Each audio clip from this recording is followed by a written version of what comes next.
Sir అయితే ఇందాక మనం చావా మూవీ గురించి మాట్లాడుకున్నప్పుడు సంభాజీ మహారాజ్ సంబంధించినటువంటి ఆ 40 రోజులు ఆయన పట్టుబడ్డ తర్వాత జరిగినటువంటి దాష్టికాలు అది ఒక పెద్ద ఎపిసోడ్ అంతగా టచ్ చేయలేదని మనం మాట్లాడుకున్నాం. అసలేంటి సార్ అసలు ఆయన్ని ఎందుకు అంత చిత్రహింసలు పెట్టారు, అదే కాకుండా ఎలా చిత్రహింసలు పెట్టారు అనేది ఇప్పుడు అందరు డిస్కస్ చేస్తున్న పాయింట్ అనమాట. సంభాజీ మహారాజ్ సంబంధించి ఆయన చిన్న వయసులో 140 యుద్ధాలు చేశారంటున్నారు. 16 సంవత్సరాల నుంచి యుద్ధాలు చేశారు, ఒక్క యుద్ధం కూడా ఓడిపోలేదని చెప్పేసి ఆయన హిస్టరీ అన్నారు.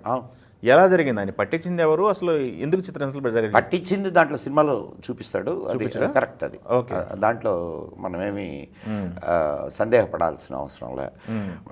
రుకాత్ ఈ అలంగిరి అని ఒక పుస్తకం ఉంది. అది అలంగీర్ అంటారు ఈయన్ని, ఔరంగజేబుని అలంగీర్ అంటారు. రుకాత్ ఈ అలంగిరి ఒక పుస్తకము, అండ్ ఫత్వా అలంగిరి. ఓకే. ఈ రెండు పుస్తకాలు ఆయన టైంలో రిలీజ్ అయినటువంటి బుక్స్, ఆయన దర్బారీలు రాసిన పుస్తకాలు. వాటిల్ని కానీ మీరు గమనిస్తే దాంట్లో 40 రోజులు ఈయనని ఎట్లా చిత్రవధ చేశారు అనేది మీకు కనిపిస్తుంది. టార్చర్ కూడా రాశారా? ఏ రోజు ఏ అవయవాన్ని కట్ చేశారు, 40 రోజులు 40 అవయవాల్ని కట్ చేశారు. మనకు దీంట్లో ఓన్లీ నాలుక పీకడము, గోళ్ళు పీకడం మాత్రమే చూపించారు. కళ్ళు పొడవడం, చర్మం ఒలిచారు. ఆ హింస తట్టుకోవడం అనేదే మీరు ఊహించలేరు సార్. మీరు ఊహిస్తే కూడా అది మీ ఊహకు అందదు. మనము ఒక చిన్న దెబ్బ తగిలితే దాని మీద ఏదైనా కారమో ఉప్పో రాస్తే ఎంత ఇది ఉంటుంది, అట్లాంటిది ఆయన చర్మం ఒలిచి ఉప్పు రాస్తే ఎట్టుంటుంది. ఇప్పుడు దీంట్లో ఏదో ఆయన దెబ్బలు తగిలినప్పుడు ఆ వాటి మీద అని చూపించాడు కాదు, చర్మాన్ని ఒలిచి ఉప్పు రాశారు. అంత టార్చర్ తట్టుకున్నారంటే తట్టుకొని నేను ఇస్లాంను స్వీకరించానని చెప్పాడు. ఎంత గుండె అంటే చావడానికి సిద్ధమయ్యాడు, టార్చర్కి సిద్ధమయ్యాడు, కానీ ఇస్లాం మాత్రం నేను స్వీకరించనని చెప్పాడు. అయితే ఆ విషయాన్ని అక్కడ ఎస్టాబ్లిష్ చేయలేకపోయారు. ఓకే. ఏదో ఇప్పుడు దేనికోసం పోరాడేటండి సంభాజీ? హైందవీ స్వరాజ్యం కోసం. ఇప్పుడు స్వరాజ్యం అంటే సరిపోద్దిగా, హైందవీ స్వరాజ్యం అని ఎందుకు అనాలా? అసలు హైందవీ స్వరాజ్యం ఎందుకు ఆ వర్డ్ వాడాల్సి వచ్చింది?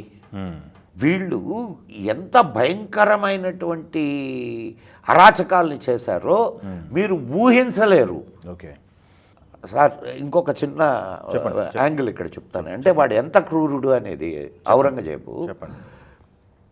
ఔరంగజేబుకి అన్న ఉన్నాడు, పేరు దారాషికో.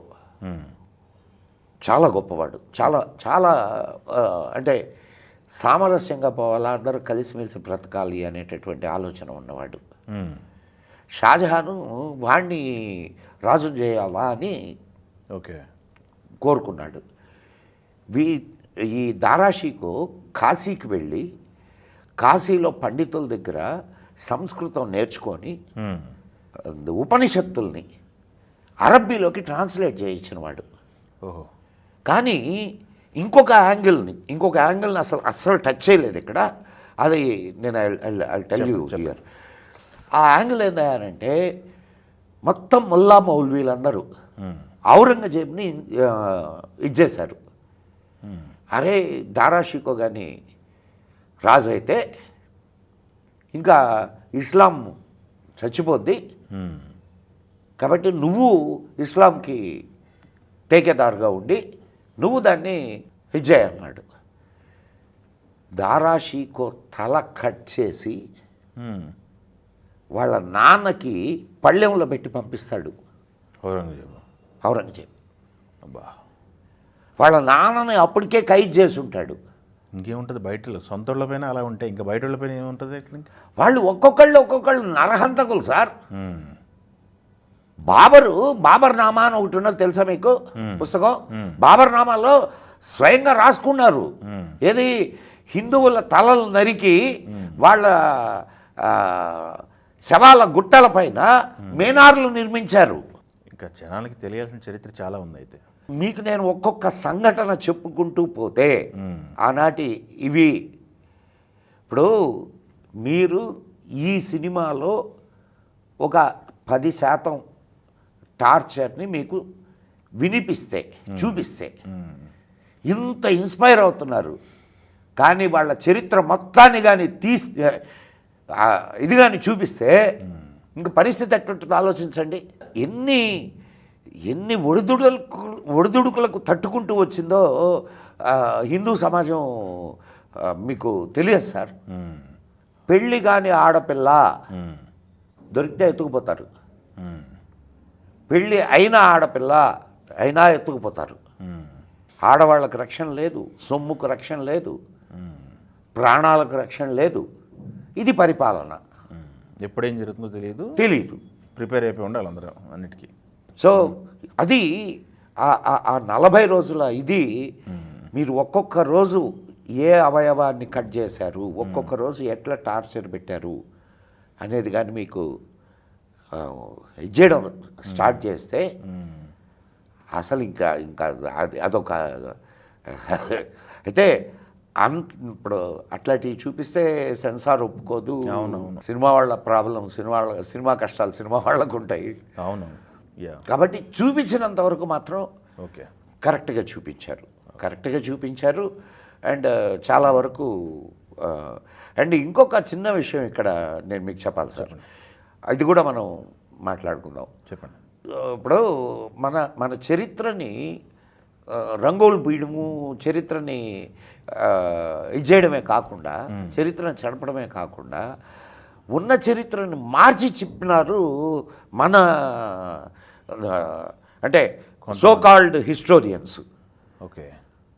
ఇప్పుడు మీకు ఒక ఉదాహరణకు ఒక ఇది చెప్తాయనండి. చెప్పండి. శివాజీ మహారాజుకి పట్టాభిషేకం చేసేటప్పుడు బ్రాహ్మణుడు ఆయన కాలి బొటన వేలుతో ఈయనకు బొట్టు పెట్టబోయాడు శివాజీ గారికి. ఓకే. శివాజీ మహారాజుకి ఇది రాశారా? చరిత్రలో ఎక్కడ కనిపించదు మనకి, ప్రచారంలో ఉంది. కానీ వీళ్ళు చేసిన ప్రచారంలో ఉంది. ఓహో. కారణం ఏంటంటే ఇక్కడ వర్గ పోరాటం తీసుకురావాలా, వాళ్ళకే మనలో మనగా పెట్టాలా. ఏమండి కామన్ సెన్స్ లేదా ఎదవలకే, ఈ కథలు చెప్పే ఎదవలకే? ఆలోచించండి. ఒక బ్రాహ్మణుడు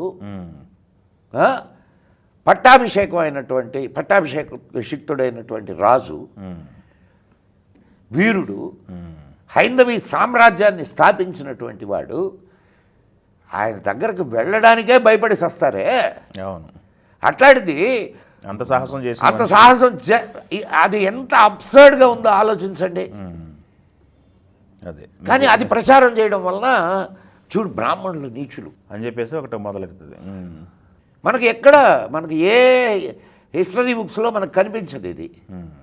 కాశీ నుంచి పండితులు వచ్చి ఆయనకి పట్టాభిషేకం చేశారని కనిపిస్తుంది. వక్రీకరణ అనేది ఎక్కువైపోయింది. ఇట్లాంటివి ఇప్పుడు ఎందుకు సంభాజీ మహారాజును పట్టించింది బ్రాహ్మణులు అని చెప్పి చెప్తారు. ఓకే. తోటి రాజులు పట్టించారు. అంటే ఇక్కడ ఏంటంటే కుల పోరాటాలు పెట్టాలా. ఓకే. దుర్మార్గపు ఆలోచనలు తప్ప. ఇప్పుడు ఒకటి నిజమైన చరిత్రని నిజమైన చరిత్రగా తీసుకుందాం. అంతే. వక్రీకరణ అనేది ఎక్కువైపోయింది అంటారు. వక్రీకరణ చాలా ఎక్కువైపోయింది.